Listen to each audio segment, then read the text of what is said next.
what's up, everybody? This is Susanna, and welcome to the Kodeco Podcast. In this podcast, we'll keep you up to date with the latest app development tech talk. Now, here's the show. Thanks. This is the Kodeco Podcast. Welcome to episode 0 for season 1. Now, this episode was recorded on Thursday, the 6th of October, 2022, for release on Magical Monday, the 24th of October, 2022. This episode is sponsored by Change. Good, positive, constructive change. I'm your host, Drew Freeman, with my ever wonderful co-host, Susanna Skyer-Gupta. Thanks, Drew. This episode will explore what you can expect from this very first season of the Kodeco Podcast and what's new with your host and co-host, whom you may remember from another tech podcast in past years. So, this is coming out on the day when everybody's getting the big surprise. Kodeco is the new Ray Wenderlich. Same people, same stuff, just new name and new branding and new fonts and stuff like that. Yes, and Suz has some wonderful swag. We're both wearing our shiny new Kodeco shirts. So you have questions. We don't have all the answers yet, but we are going to have the answers for you over the course of the first few episodes of this season. Ray is not gone, and Ray will be here along with CEO Matt Derrick to talk a little bit about the history and what's been going on. We've got a whole bunch planned for this season, but show-wise, it's the same things that you've come to be used to. We're going to talk about technologies. We're going to bring on authors of books who will talk about their technologies. We'll dive into some soft skills, and we're going to just mix things up a bit. We're even looking to have Mark Dalrymple back for one of our commiserating talk about the past kind of episodes. It's always fun to have Mark on. He's a good guest. We've had him on 2 or 3 times since I took over, now going on about 6-7 years ago now. That's scary. Now Yeah, and I haven't met Mark, so I don't think we had him this will be last your season, first did time. we? This will be your first time with Mark. Mark's a great friend of the show. So That sounds let's fun. this is normally it's meet the hosts, but you'll notice that this season we have decided to keep Susanna on specifically because she's just been a wonderful co-host. Does so much work behind the scenes that you cannot believe. I really don't feel I would do as good a show without Susanna here, and I asked Susanna to stay on, and we're going to be bringing you season 1 of this volume 2, so to speak of. So Well, and thank you. That's very kind. I mean, we're both doing quite a bit of work behind the scenes. I'm doing the easier work that speaks to my skill set. So I help figure out, what we might say to potential guests, who our potential guests might be. And then Drew does all the technical editing and making stuff that might sound really rough when we're recording it into something that hopefully sounds significantly less rough when you're out there listening. And we didn't want to switch. That's it. Yeah, it's a lot though. We didn't want to switch either because, there's enough change, good, positive, constructive. It's good to have some things be the same. So we're the same. So let's talk a little bit about what's been going on for the two of us in the off season, because I think the last time we talked was at the Google I/O and WWDC. Yeah, so that was a while ago. Obviously, all of the goodies from WWDC and Google have been trickling out to people.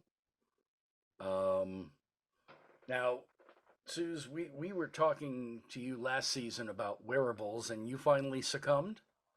I did finally succumb. So this is my watch. Ooh. And you'll notice I've already put I've got some swag on the watch too, because I've learned that, you can have jewelry on your watch and you can get new bands for the watch, and I haven't programmed anything for it yet.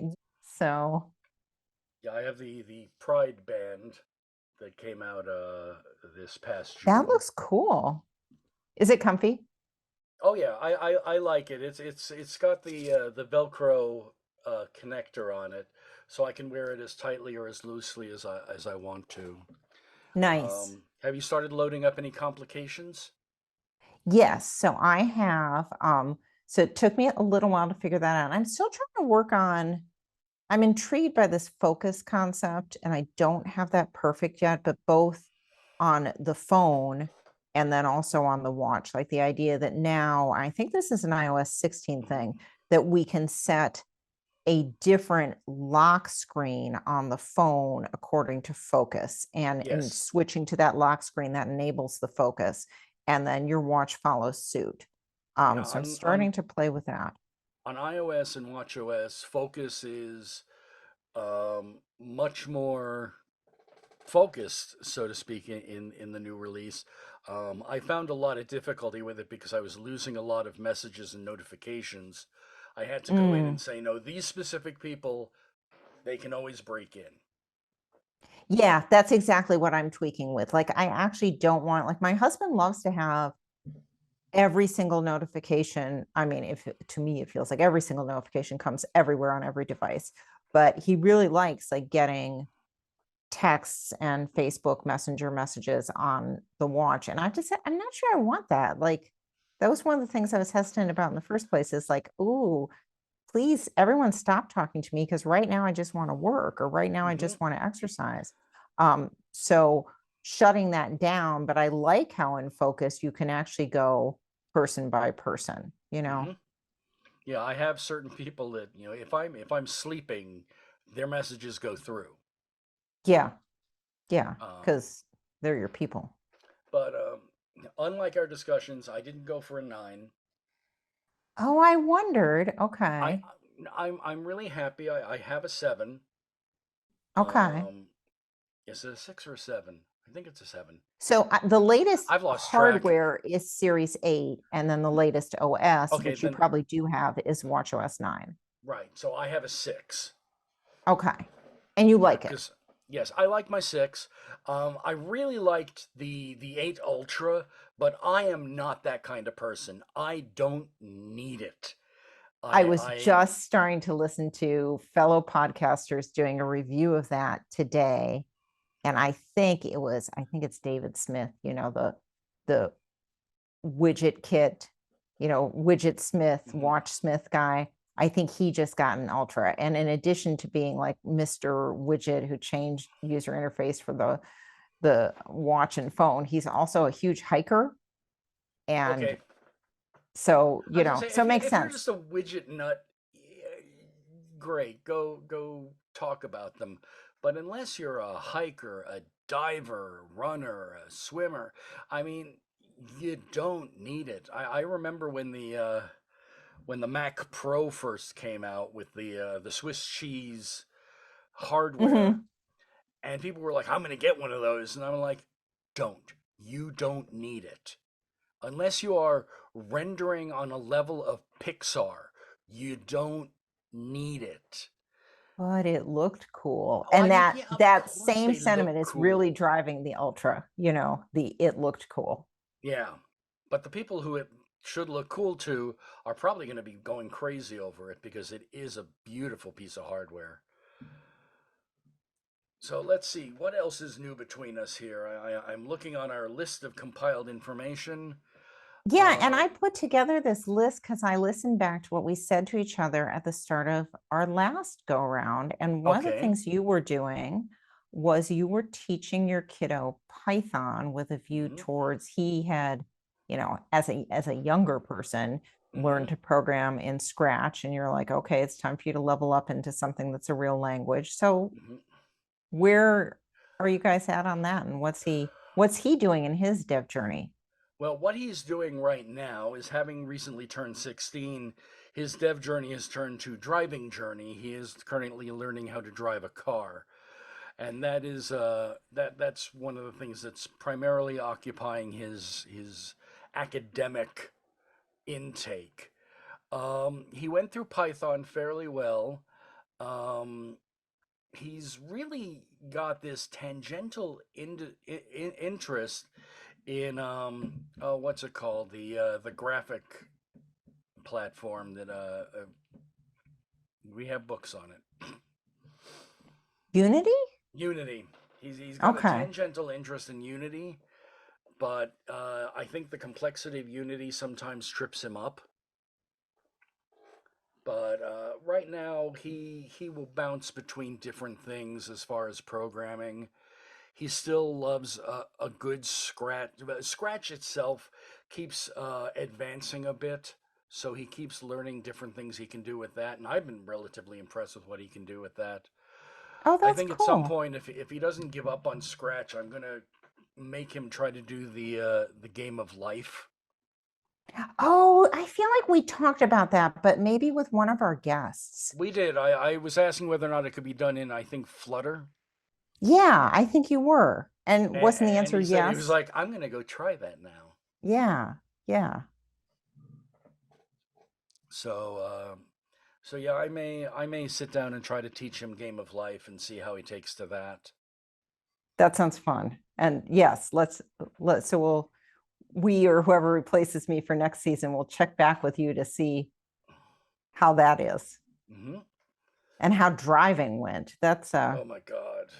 That's a phase I don't miss. I mean, I do Yep. have two kids who are drivers. One is extremely reluctant, and he had done a research project about traffic accidents in our area. And lo and behold, there are actually an unusual amount of pedestrian involved traffic accidents here in the Phoenix area.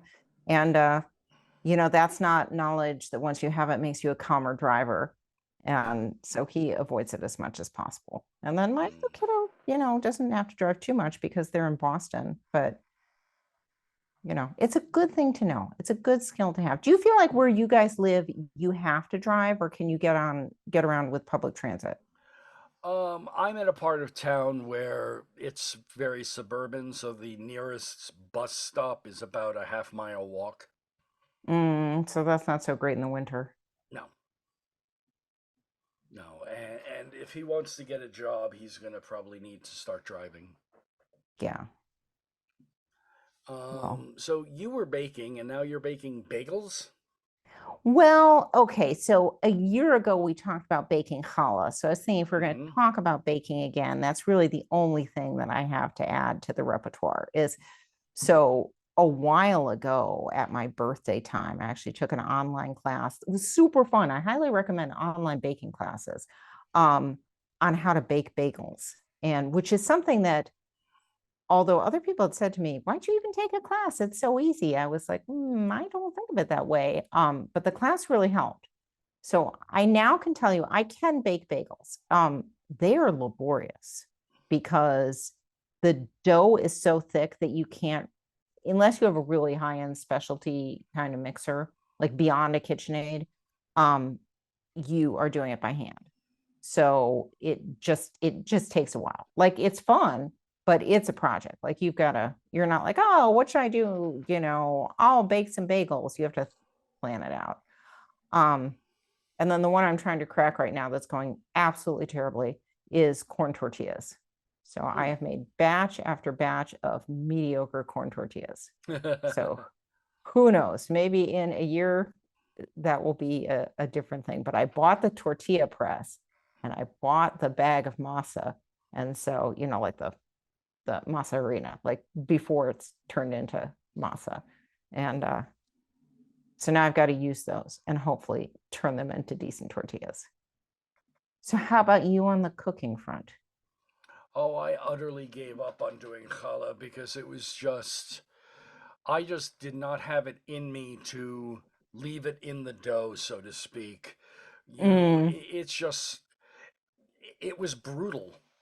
I mean, there's mixing Play-Doh, and then there's beating on actual egg bread dough. It was vicious. I think it's a real workout. I think it beat me 3-1.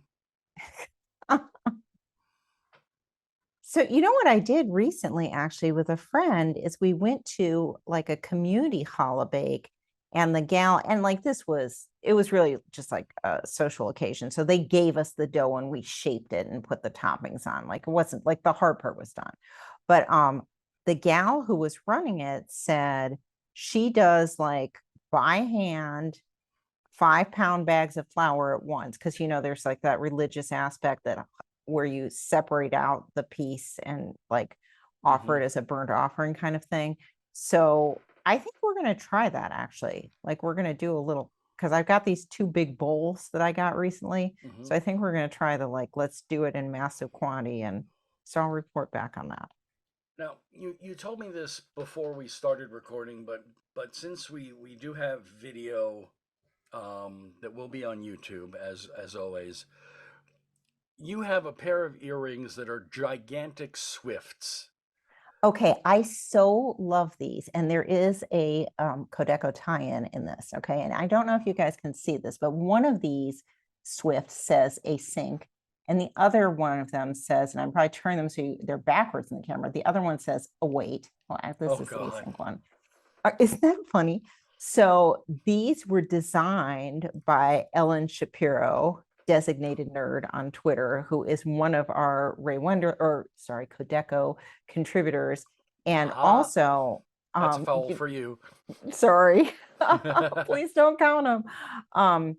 And I also have gotten the opportunity to meet Ellen in person, although I'd ordered these off of her Etsy store even before I met her. So, and if you're out there thinking, yeah, that's cool, and I like that kind of thing, but I don't wear earrings, you should check out Designated Nerd's Etsy store anyway, because she has some other things like funny signs that would fit well into your workspace as a developer.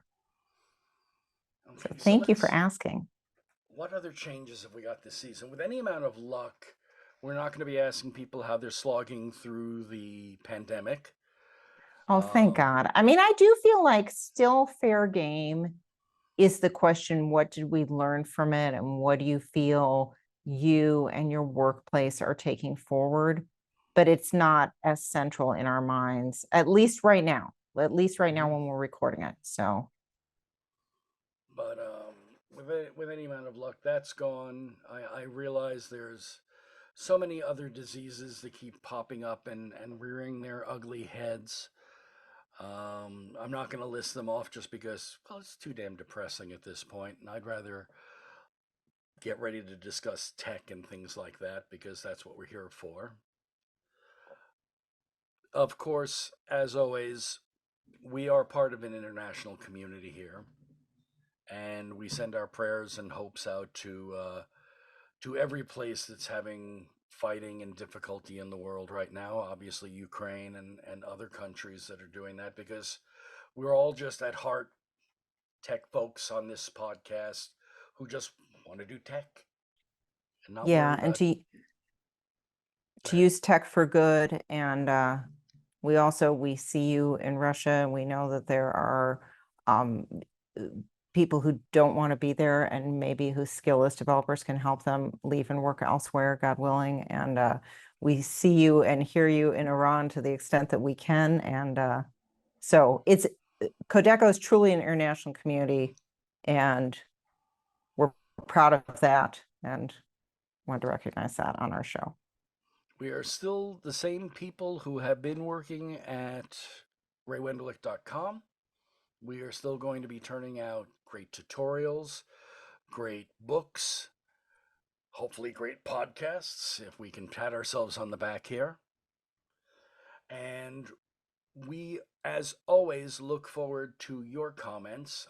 You can leave it on the website, as always, or you can email us. I don't have the email right now. I think it's going to be podcast@kodeco.com, but I'm not sure. I may have to. You can tweet at us at our personal accounts, and we'll get it to where it's supposed to go to. Absolutely, and we'll be glad if we get a tweet from you to respond on the show if it's a question, etc. Susanna, of course, is Suz Gupta, SUZGUPTA. I am Podcast Dru, that's PODCASTDRU. Do we have anything else? So I may be, we're still putting together this whole season. And so I may be reaching out to you, people in the audience, to say, hey, we're thinking of doing an episode on such and such. Would you be interested in talking. So don't be surprised if you see that DM from me on Twitter. That's right. We're coming for you this season. Yeah, that's right. So eventually this episode will be on YouTube, where you'll be able to see our nifty neato Kodeco swag and t-shirts. You'll be able to see us. Susanna has the Kodeco mug and the really fancy earrings. I was so pleased that the new logo matches the orange Swift, although we do cover a variety of tech stacks, but it goes really well with the orange Swift. Our first episode of this season is due not quite 2 weeks after this, because we wanted this one to coincide. And for those of you who are listening to the podcast going, wait, what? Go to the website. Go to Kodeco.com. There are lots of information there about what's been going on. If you go to RayWenderlich.com, it's going to forward off to Kodeco. Kodeco is simply the new RayWenderlich.com. And that's how you can learn more about what's going on. And we'll talk a lot about that in the next episode with Ray and Matt. But I think that's going to seal things up for Meet the Show, or Meet the Host as it typically is. I think so too. I'm really excited about this season, and I'm excited about talking to Ray and Matt in our next episode and seeing how it all unfolds. All right. So that wraps things up. And normally we'd send things back to the Emerald Castle, but we're orange now. However that might be taken. But that's going to close things up. We will talk to you in just under 2 weeks. Thanks for listening. Bye, everyone. And that's a wrap. Thanks again, everybody, for listening to the Kodeco Podcast. We hope you enjoyed it, and don't forget to leave a rating in your favorite podcast app. See you next time.